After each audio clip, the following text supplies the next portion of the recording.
Prior to joining Aspire Boot Camp, had been felt overweight for a while and just tried a bunch of different things, different eating habits, different diet things, and nothing was working. It was getting really frustrating. And so for about a month or so, I thought, I should really join. Well, I just want to see if they have a challenge or something coming up. Well, lo and behold, the 6-week challenge came, and I was really nervous my first time here. I was sick to my stomach in the car. But we're 2 weeks into it, and I've lost 6 pounds so far.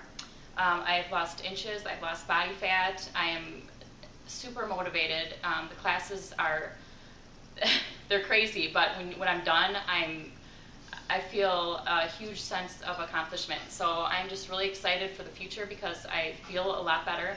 My clothes are fitting a lot better, and I'm going to keep trucking away and getting bigger and better results.